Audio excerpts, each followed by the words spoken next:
In July of 2015, I set out to review the extremely popular Power Rangers fan film, Zordon of Eltar. However, time got away from me and I was never able to finish. I recently discovered that I had thankfully not deleted the footage from the review. Thus, I am able to now provide the review that so many of you have been asking and waiting for. Ladies and gentlemen, my review of Zordon of Eltar.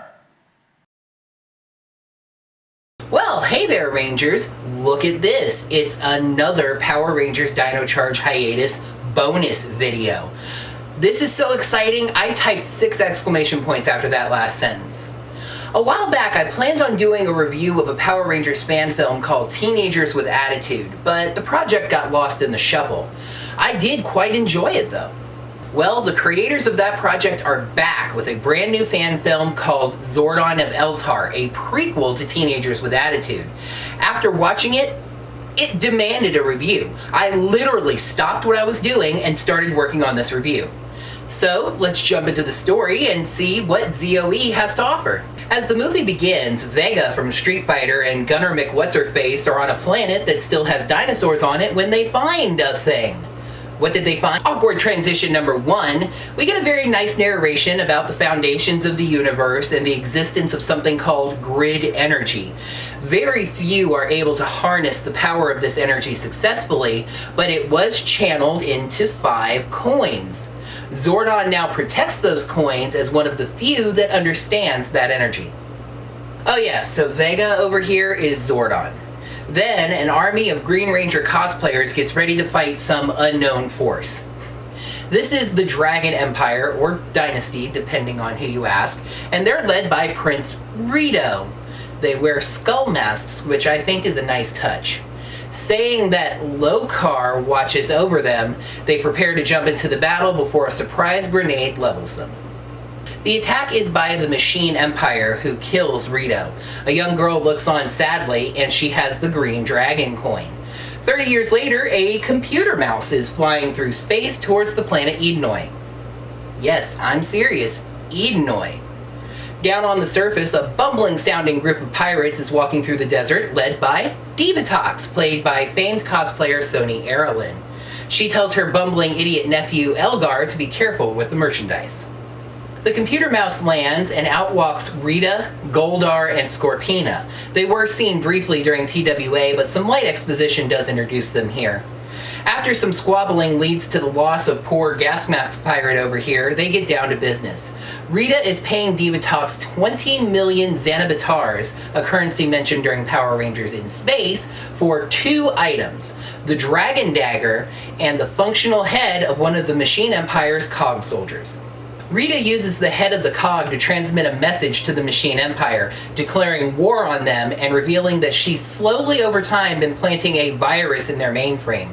40% of the Machine Empire is disabled by the virus, and their king is destroyed.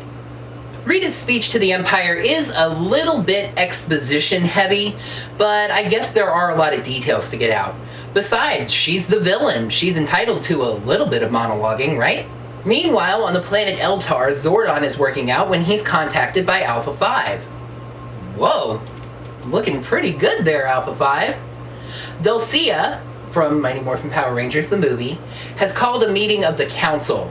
She gives a speech to the citizens of the Order of the Meridian. The Order of Meridian was mentioned offhand during Mighty Morphin Power Rangers, the movie, as part of the force that captured Ivan Ooze. The Machine Empire and the Order have been tenuously pursuing peace. Why would the Machine Empire bother? Hold that thought. And so by attacking the Machine Empire, Rita is now basically an enemy of the state. Zordon joins the meeting of the council via this holodeck. Time out here, because this council is a reference fest. Let's go over the members of the Meridian Council. It's headed by Dulcia, who we've already mentioned. Also on this council is Demetria of the planet Inquiris, from Turbo, and yes, she only speaks in questions. The planet Edenoi has 2 representatives, Braxis, who speaks of his new son, Dex, as well as Admiral Dragon. Aquitar is represented by Orico, who is a giant alien jellyfish, and rounding out the members is Larigo, who's looking a lot less Muppety. As Zordon was expecting, the council requests that he use the power coins to put a stop to Rita. He reluctantly agrees, as we see Rita use the Dragon Dagger to summon the Dragon Zord, sleeping on the ocean floor of the planet Phaedos. She uses the Dragon Zord to wipe out a key Phaedosian city. We get a great line from a character who is an eventual villain, as Dragon says that stooping to their level is the only way to fight back. Even as she's killing thousands of people, a speech from Dulcea reminds us that Rita does have a sympathetic backstory, scorned by the inaction of the Order of the Meridian over the Machine Empire's invasion of the Dragon Empire. The thing is, this speech almost tries a little too hard to establish Rita as sympathetic. By the way, the Dragon Zord is beautiful. It's excellently animated. It has this original chest beam attack that looks really, really cool. And it even sports some dirt and rust from sitting at the bottom of the ocean for so long. Awkward transition the second. The holodeck is cut off by the attack and Zordon then learns about it. Realizing that Rita has a power coin and that she attacked Phaedos to try to bait the Machine Empire into invading the Meridian Order, he's then intercepted by King Mondo. Needing Zordon's help now that they know that Rita has a power coin, he gives Zordon a trans-dimensional what's a fuzzy, it's a time warp. And it comes with a free warning that it could be unstable. I wonder what might happen if Zordon uses it. So, looping back around, why doesn't the Machine Empire just invade the Order of the Meridian? They don't want to waste the energy. They're not going anywhere, and being machines, they can just wait the biological life forms out. Interesting, if somewhat unambitious. Zordon intercepts Divatox, who tries to pin the dagger theft on her sister. We do look awfully alike. He gets her to spill the beans on where Rita usually comes from under the threat of the Meridian Armada and Space Patrol Delta. She tells him, but after he leaves, oops, they show up anyway. Divatox promises revenge for this betrayal. Arriving in the Finero system, Alpha analyzes the energy of the grid and finds a wormhole to a little planet called Earth. By the way, Alpha must be from South Edenoi because at times she seems to have a little bit of a southern accent. The forecast on Earth is partly cloudy with a slight chance of total ice age. Saba says something. Honestly, at times in this film, his lines are entirely impossible to make out.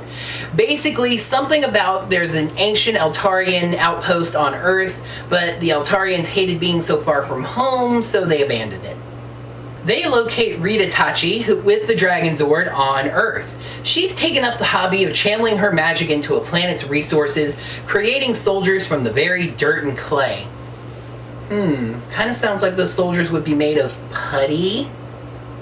And also creating some kind of plant monsters. But we also see a pixie-type creature and a giant blue ape, kind of reminiscent of the Galactabeast.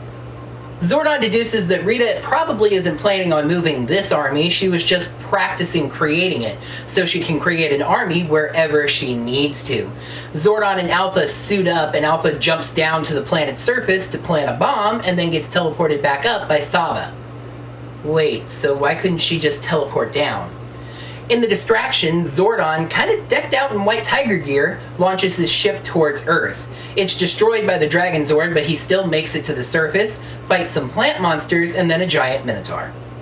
Rita holds her head, her first headache, but they don't go as far as using the line, which I think was a nice touch.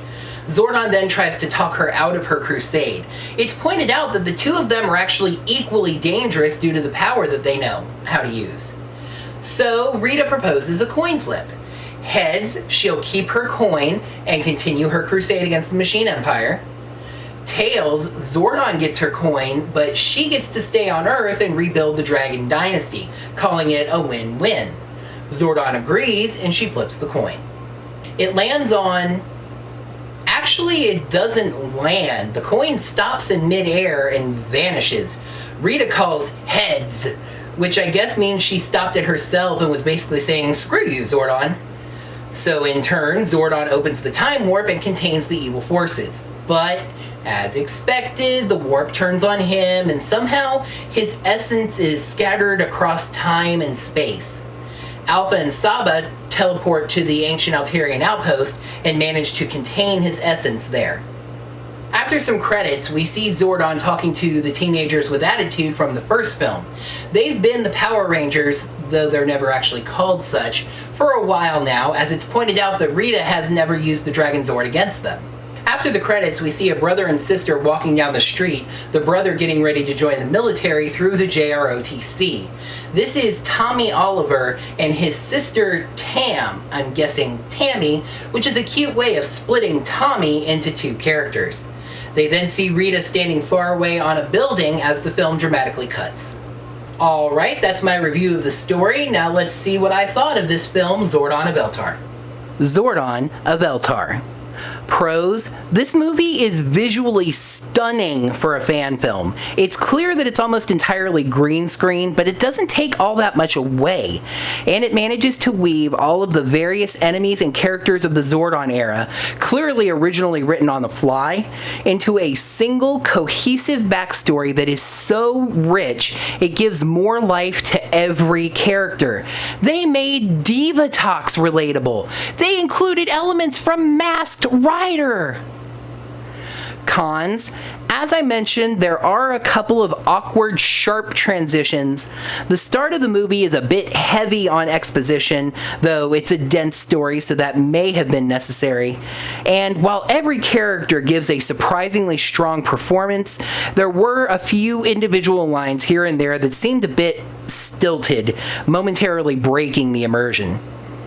If this were the backstory to the official film coming out in 2016, I would be a happy camper. Zordon of Eltar gets 5 fossils out of 5. Give it a watch on YouTube. The end of the film says that the story will be continued in the sequel to Teenagers with Attitude, Back to Action, but that may not be the case. Like Zordon of Eltar, TWA2 is a Kickstarter-backed endeavor, and with just over 1 week to go in its campaign, it is more than $17,000 short of its $20,000 goal. The producer has said on social media that if the campaign isn't successful, he'll just walk away, choosing to work on original films instead of fan films. On July 25th, 2015, the Kickstarter for the follow-up fan film Teenagers with Attitude 2, Back to Action, closed, nearly $16,000 short of its $20,000 goal. True to his word, the film's creator has walked away from the project, moving on to his own independent films. However, to provide the slightest glimmer of hope for this project, TWA2's YouTube trailer now says, "On hold indefinitely." Well, alrighty, that is going to wrap up this Dino Charge Hiatus bonus video. Thank you guys so much for watching. Make sure to like the video by clicking that like button right down below. Subscribe to the channel to see Rangers content every week. And leave me some comments down below. What did you think of Zordon of Eltar? And do you have a favorite Power Rangers fan film? Let me know what it is. Until next time, may the power protect you. Oh yeah, so Vega over here is Zordon.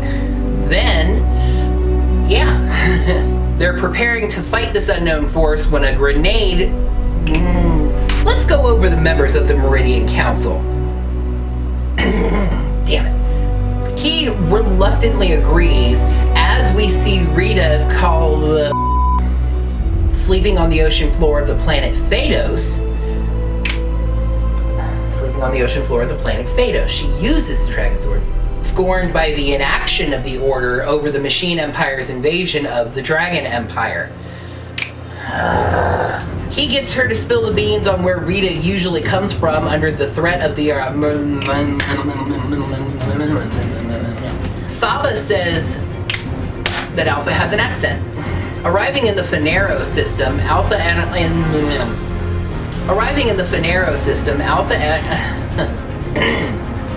down towards Earth, and then gets squilled. After some ham